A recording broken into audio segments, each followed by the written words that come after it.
And that might sound really boring, but to a Brit who's not had one of these before, it was actually quite entertaining.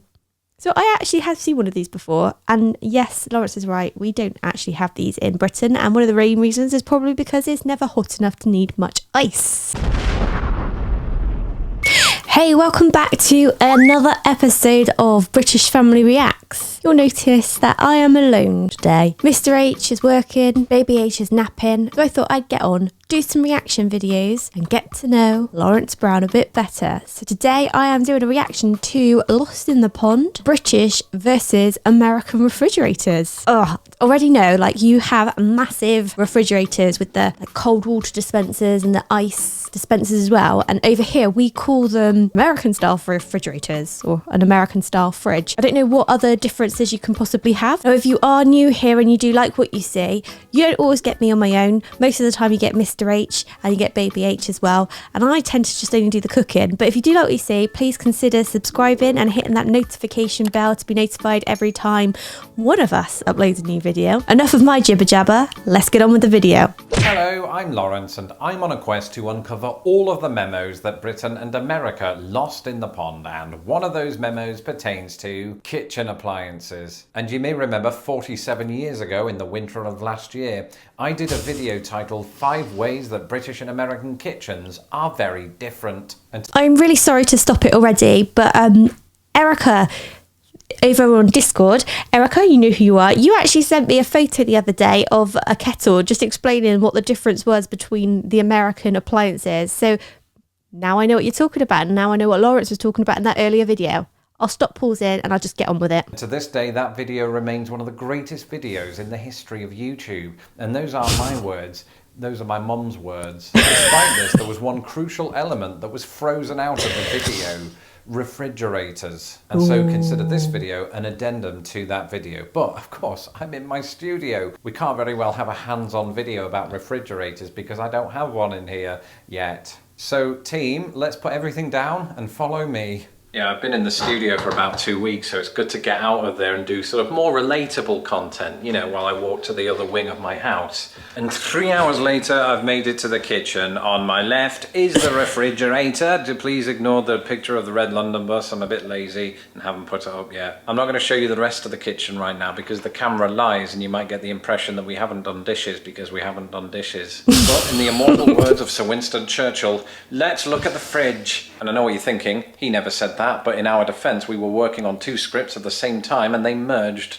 This is the fridge, a good old American fridge, or should I say, a freezer on top of a fridge. It is a mess inside. I just want to show you something that's inside my freezer that you won't find in most British freezers. So it's a special ice making machine inside the freezer, and as you can see from this, you can either set it to automatic or not. Now, the first time I ever went to America, I went to Florida, and my uncle had been to America many a times with my auntie, because my cousin used to actually work over there. And he kept going on and on and on and on and on about these ice makers. And the first time we went to Florida, we had to look in the fridge or the freezer, should I say. We had to look in the freezer compartment and watch the ice cubes being made.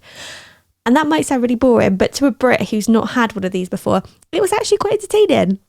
So I actually have seen one of these before, and yes, Laurence is right, we don't actually have these in Britain, and one of the main reasons is probably because it's never hot enough to need much ice. And let me tell you, this is the first time that my wife and I have been living alone together and we've had one of these. And when I'm sitting alone in the living room at midnight doing, it doesn't matter what I'm doing, and that thing goes off, it scares the bejesus out of you. It starts making a mechanical sound accompanied by banging, so it's not dissimilar to the sound of thieves. But I have to say, with summer on the horizon, I am excited to use this to make iced tea and to simultaneously avoid all of the angry comments from British people. And if you've been watching this channel now for a while, you'll know that this ice making machine is very much in line with America's obsession with ice cubes. Famously, Britain hasn't really embraced ice cubes like America has, even in hot summer months. So thank goodness they embraced air conditioning. But there's one other reason that American freezers are more likely to be equipped with ice making machines, and it has to do with size.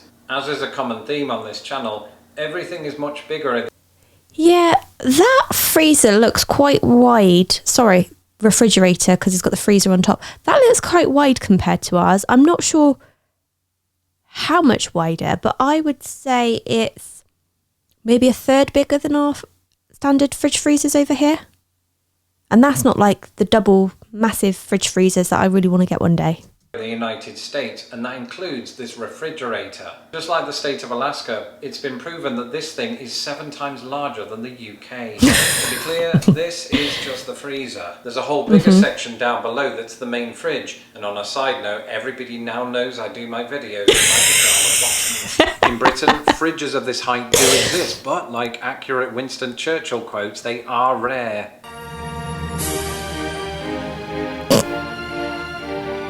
In fact, my experience growing up, and that of many other British people, is that the fridge is so low down that it fits under the kitchen counter.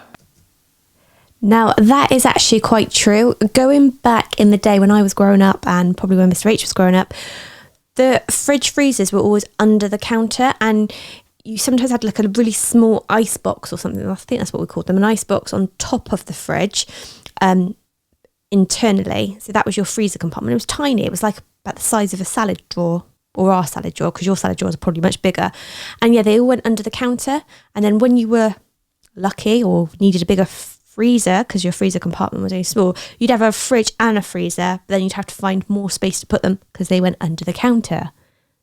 But nowadays, many more of us have like a double fridge freezer, I'd say. So it's a fridge usually on top and a freezer down below, and it's just one big unit. But I still want to see one of those big American fridge freezers where you go like that. You open it out. Well, I've seen them, obviously, but I want to actually see one. This might be accompanied by a frankly tiny freezer, in which you have room for a bag of frozen chips, a box of haddock, and some chalk ices, but then what more do you need? And I know what you're thinking, ooh, Laurence, why the disparity in size? And it's because the pandemic has been unkind to my waistline. Oops, I just remembered we're still talking about fridges. Well, there's a few reasons. Oh, I love Laurence. Firstly, Americans tend to buy in bulk more than British people do. In fact, when I first moved here, I was stunned to find that people routinely brought home 25 bags of shopping in just their boot. So I know a lot of you do go to places like Costco, Sam's Club, and probably a few others. Now, we've got Costco over here, so I know what Costco is, but it's not somewhere that everybody goes. And yes, you buy in bulk there. So I think I get what he's on about. Trunk. Additionally, it's worth pointing out that Americans are more likely to store things like bread in the freezer, taking up space that Brits are less likely to use in this manner. In Britain, our fridge-freezer combinations are typically smaller because, number one, we buy in smaller quantities, though admittedly on a more frequent basis, and number two, Britain doesn't have freedom. And so at this point, let's head back to the studio so that I can discuss one final but crucial point. I hope it's going to be about freedom. I don't know, just put it with the other letters from Churchill's estate. So I want to finish this video by talking to you about 2 words. Deep freezers. We've all seen them. It's those freezers that you find in the vegetable And I've seen them on First 48. section of some supermarkets, where you open up the lid and the food comes up and down as opposed to in and out.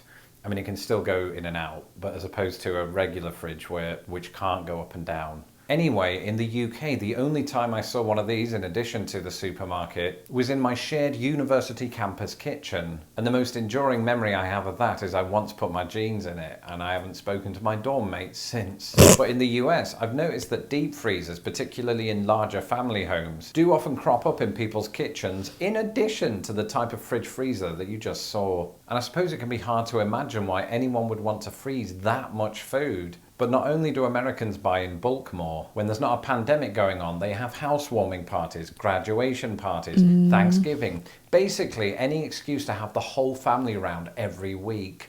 Now, I will admit we do have 2 fridge freezers. So we've got our main fridge freezer, which is in our house, and then we've got a fridge freezer in the garage.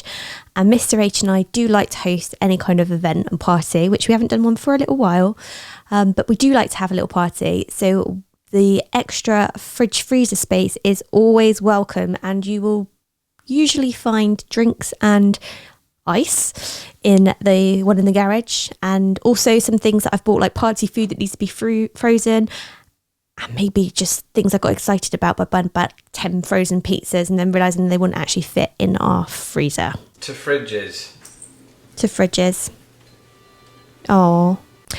Oh, wow, that was another good Lost in the Pond video. We do like reacting to Lost in the Pond. I know I am doing it on my own tonight, but Mr. H opened my eyes to Laurence Brown, and I just find him hilarious. His timing, his satirical comments just make me giggle. So if you did enjoy that, please, like I said, consider subscribing to the channel, hitting that notification bell, and also giving this video a little like, because this is my first reaction video on my own and I want to know that you guys actually liked it. All that leaves me to say is take care, God bless, and I'll see you in the next video.